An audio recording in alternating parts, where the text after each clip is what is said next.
जय श्री कृष्णा। श्री राम सीता जी और लक्ष्मण जी के साथ वन में प्रस्थान कर गए हैं। सब लोगों को सोता छोड़ गए हैं। वे लोग अपनी निंदा करते हैं, मछलियों की सराहना करते हैं कि श्री रामचंद्र जी के बिना हमारे जीने को धिक्कार है। विधाता ने यदि प्यारे का वियोग ही रचा तो फिर उसने मांगने पर मृत्यु क्यों नहीं दी। इस प्रकार बहुत से प्रलाप करते हुए संताप से भरे हुए अयोध्या जी में आए उन लोगों के विषम वियोग की दशा का वर्णन नहीं किया जा सकता।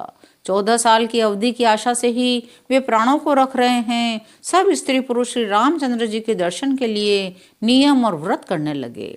ऐसे दुखी हो गए जैसे चकवा चकवी और कमल सूर्य के बिना दीन हो जाते हैं। सीता जी और मंत्री सहित दोनों भाई श्रृंगवेरपुर जा पहुंचे। वहां गंगा जी को देखकर श्री राम जी रथ से उतर पड़े। बड़े हर्ष के साथ उन्होंने दंडवत की। लक्ष्मण जी, सुमंत्र और सीता जी ने भी प्रणाम किया। सबके साथ श्री रामचंद्र जी ने सुख पाया। गंगा जी समस्त आनंद मंगलों की मूल हैं। वे सब सुखों की करने वाली, सब पीड़ाओं की हरने वाली हैं। अनेक कथा प्रसंग कहते हुए श्री राम जी गंगा जी की तरंगों को देख रहे हैं। उन्होंने मंत्री को, छोटे भाई लक्ष्मण को, प्रिया सीता जी को देव नदी गंगा जी की बड़ी महिमा सुनाई। सबने स्नान किया। मार्ग का सारा श्रम दूर हो गया और पवित्र जल का आचमन किया। जिनके स्मरण मात्र से ही महान श्रम मिट जाता है, उनको श्रम होना तो केवल लौकिक व्यवहार है। शुद्ध प्रकृति जन्य त्रिगुणों से रहित मायातीत दिव्य मंगल विग्रह सचिदानंद कंद स्वरूप सूर्य कुल के ध्वजा रूप भगवान श्री रामचंद्र जी मनुष्यों के सदृश ऐसे चरित्र करते हैं जो संसार रूपी समुद्र के पार उतरने के लिए पुल के समान हैं। जब निषाद राज गुह ने यह खबर पाई तब आनंदित होकर उसने अपने प्रियजनों और भाई बंधुओं को बुलवा लिया। भेंट देने के लिए फल मूल कंद लेकर उन्हें भारों में भर भर कर मिलने के लिए चला। उसके हृदय में हर्ष का पार नहीं था। दंडवत करके भेंट सामने रखकर वह अत्यंत प्रेम से प्रभु को देखने लगा। श्री रघुनाथ जी ने स्वाभाविक स्नेह के वश होकर उसे अपने पास बैठाकर कुशल पूछी। निषाद राज ने उत्तर दिया, हे नाथ, आपके चरण कमल के दर्शन से ही कुशल है। आपके चरणार विंदों के दर्शन कर आज मैं भाग्यवान पुरुषों की गिनती में आ गया हूँ। हे देव, यह पृथ्वी, धन और घर सब आपका है। मैं तो परिवार सहित आपका सेवक हूँ। अब कृपा करके पुर में पधारिए, इस दास की प्रतिष्ठा बढ़ाइए जिससे सब लोग मेरे भाग्य की बढ़ाई करें। हे सुजान सखा, श्री राम जी बोले, तुमने जो कुछ कहा सब सत्य है, परंतु पिताजी ने मुझे कुछ और ही आज्ञा दी है। उनकी आज्ञा अनुसार मुझे 14 वर्ष तक मुनियों का व्रत और वेश धारण कर मुनियों के योग्य आहार करते हुए वन में ही बसना है। गांव के भीतर निवास करना उचित नहीं है। यह सुनकर गुह को बड़ा दुख हुआ। श्री राम जी, लक्ष्मण जी और सीता जी के रूप को देखकर गांव के स्त्री पुरुष प्रेम के साथ चर्चा करते हैं। कोई कहते हैं, हे सखी, कहो तो वे माता पिता कैसे हैं जिन्होंने ऐसे सुंदर सुकुमार बालकों को वन में भेज दिया। कोई कहती हैं, राजा ने अच्छा ही किया, इसी बहाने हमें भी ब्रह्मा ने नेत्रों का लाभ दिया। निषाद राज ने हृदय में अनुमान किया। वे अशोक के पेड़ को ठहरने के लिए मनोहर समझकर उसे वहां पर स्थान दिखाया। श्री रामचंद्र जी ने कहा, यह सब प्रकार से सुंदर है। पूर्ववासी लोग वंदना कर करके अपने घर लौटे। श्री रामचंद्र जी संध्या करने पधारे। गुह ने इसी बीच कुश और कोमल पत्तों की कोमल और सुंदर साथरी सजा कर रख दी। पवित्र, मीठे और कोमल देख देख कर दोनों में भर भर कर फल मूल और पानी रख दिया, अथवा अपने हाथ से फल और मूल दोनों में भर भर कर रख दिए। सीता जी, सुमंत्र जी और भाई लक्ष्मण जी सहित कंद मूल फल खाकर रघुकुल मणि श्री रामचंद्र जी लेट गए। भाई लक्ष्मण जी उनके पैर दबाने लगे। फिर प्रभु श्री रामचंद्र जी को सोते जानकर लक्ष्मण जी उठे। कोमल वाणी से मंत्री सुमंत्र जी को सोने के लिए कहकर वहां से कुछ दूर धनुष बाण से सजकर वीरासन से बैठकर पहरा देने लगे। गुह ने विश्वास पात्र पहरेदारों को बुलाकर अत्यंत प्रेम से जगह जगह नियुक्त कर दिया। आप कमर में तरकस बांधकर धनुष पर बाण चढ़ाकर लक्ष्मण जी के पास जा बैठा। प्रभु को जमीन पर सोते देखकर प्रेमवश निषाद राज के हृदय में विषाद हो आया। उसका शरीर पुलकित हो गया। नेत्रों से प्रेमाश्रुओं का जल बहने लगा।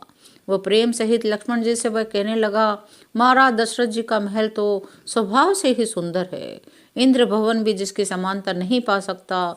उसमें सुंदर मणियों के चौबारे हैं जिन्हें मानो रति के पति कामदेव ने अपने ही हाथों से सजाकर बनाया है, जो पवित्र, बड़े ही विलक्षण सुंदर भोग पदार्थों से पूर्ण है, फूलों की सुगंध से सुवासित हैं, सुंदर पलंग, मणियों के दीपक, सब प्रकार का पूरा आराम है। ओढ़ने बिछाने के अनेकों वस्त्र, तकिए और गद्दे हैं, दूध के फेन के समान कोमल, निर्मल, उज्जवल और सुंदर हैं। वहाँ उन चौबारों में श्री सीता जी, श्री रामचंद्र जी रात को सोया करते थे, अपनी शोभा से रति और कामदेव के गर्व को हरण करते थे।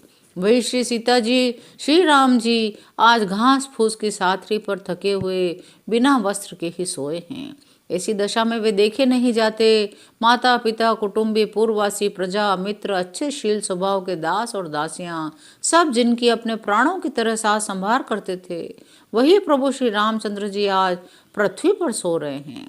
जिनके पिता जनक जी हैं, जिनका प्रभाव जगत में प्रसिद्ध है, जिनके ससुर इंद्र के मित्र रघुनाथ दशरथ जी हैं और पति श्री रामचंद्र जी हैं, वही जानकी जी आज जमीन पर सो रही हैं। विधाता किसको प्रतिकूल नहीं होता। सीता जी और राम जी क्या वन के योग्य हैं? लोग सच ही कहते हैं कि भाग्य ही प्रधान है। केके राज की लड़की नीच बुद्धि केकई ने बड़ी ही कुटिलता की है, जिसने रघुनंदन श्री राम जी को और जानकी जी को सुख के समय दुख दिया। वह सूर्य कुल रूपी वृक्ष के लिए कुल्हाड़ी हो गई। उसको बुद्धि ने संपूर्ण विश्व को दुखी कर दिया। श्री राम सीता को जमीन पर सोते हुए देखकर निषाद को बड़ा दुख हुआ। लक्ष्मण जी ने तब ज्ञान, वैराग्य और भक्ति के रस से सनी हुई मीठी और कोमल वाणी में बोले, हे भाई, कोई किसी को सुख दुख देने वाला नहीं है, सब अपने ही किए हुए कर्मों का फल भोगते हैं। मिलना, बिछुड़ना, भले बुरे, भोग, शत्रु, मित्र, उदासीन, ये सब भ्रम के फंदे हैं। जन्म, मृत्यु, संपत्ति, विपत्ति, कर्म और काल, जहाँ तक जगत के जंजाल हैं, धरती, घर, धन, नगर, परिवार, स्वर्ग, नरक आदि जहाँ तक व्यवहार हैं, जो देखने, सुनने और मन के अंदर विचारने में आते हैं, इन सब का मूल अज्ञान है, परमार्थ ये नहीं है। जैसे स्वप्न में राजा भिखारी हो जाए, कंगाल स्वर्ग का स्वामी इंद्र हो जाए, तो जागने पर लाभ या हानि कुछ भी नहीं है, वैसे इस दृश्य प्रपंच को हृदय से देखना चाहिए, विचार कर क्रोध नहीं करना चाहिए, न किसी को व्यर्थ दोष ही देना चाहिए। जैसे सब लोग मोह रूपी रात्रि में सोने वाले हैं, सोते हुए उन्हें अनेकों प्रकार के स्वप्न दिखाई देते हैं। इस जगत रूपी रात्रि में योगी लोग जागते हैं, जो परमार्थी हैं, माइक जगत से छूटे हुए हैं। जगत में जीव को जागा हुआ तभी जानना चाहिए जब संपूर्ण भोग विलासों से वैराग्य हो जाए। विवेक होने पर मोह रूपी भ्रम भाग जाता है। अज्ञान का नाश होने पर श्री रघुनाथ जी के चरणों में प्रेम होता है। हे सखा, मन, वचन और कर्म से श्री राम जी के चरणों में प्रेम होना, यही सर्वश्रेष्ठ पुरुषार्थ है।